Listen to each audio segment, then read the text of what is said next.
Vamos a ver. Tiene sentido Vamos a ver, manitos y manitas. Lo hacemos con dos huevos mejor. En vez de con uno. Vamos con ello, César.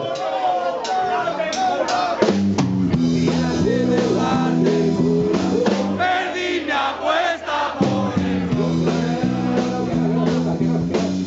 Que no, tío.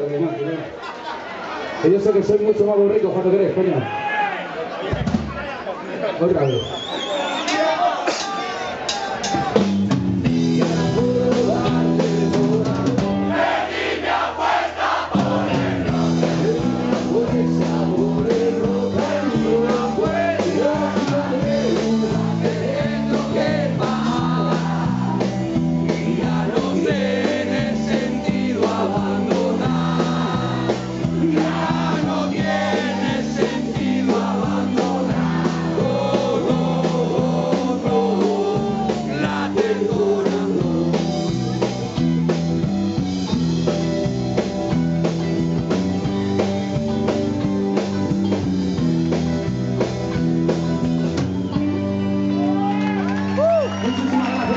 Muchísimas gracias.